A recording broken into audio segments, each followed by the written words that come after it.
Hey, some folks saw a little bit of rain yesterday. Will there be any today?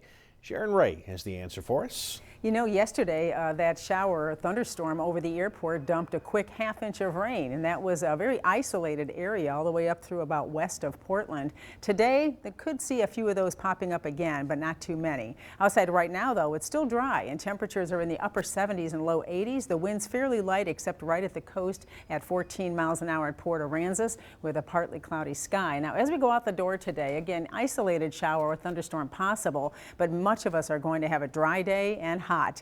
The heat indices today climbing anywhere from 104 to 110. As that breeze picks up this afternoon a little bit more, we'll see those temperatures topping out close to 90 degrees in Corpus Christi. In fact, 91 for the high, 88 Port Aransas, Alice hitting 96 degrees today. So yes, very hot and sticky out there. Those heat indices climbing.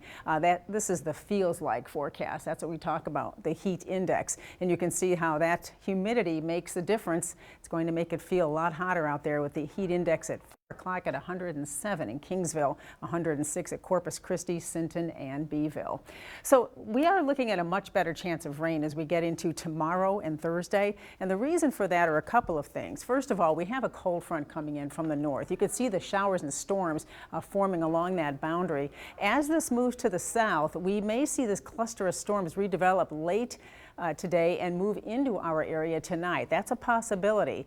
And then as this front stalls out just to the north of us, we'll also see an upper level low spinning, which is going to stick around for a couple of days. That's the forecast here. These are the upper level waves, and this is today. There's that upper level low, and as it gradually develops and pulls over the top of us, we have ample moisture in the atmosphere. That could produce some pretty heavy rainfall as we get into Wednesday.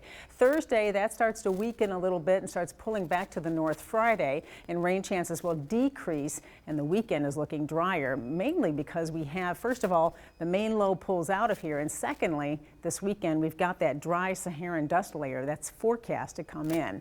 So here's a look at future clouds and rain. You can see here's the front, and notice today not a lot of rain in the area, just very spotty, but tonight and tomorrow, this is early tomorrow morning, you can see how there's the potential here of a cluster of storms moving in late tonight, and then again tomorrow scattered about the area as we go through the day. As we get into Thursday and Friday, that weak boundary kind of starting to fizzle out over the top of us, but still scattered showers and storms. Those again will start to decrease as we head toward the weekend, but before that happens, rainfall amounts could be impressive. We're looking at amounts possibly through Friday, anywhere from 1 to 4 inches of rain will be possible. And then that Saharan dust arrives, and it'll become rather hazy this weekend and mainly dry as temperatures go from the 80s and climb back up into the lower 90s.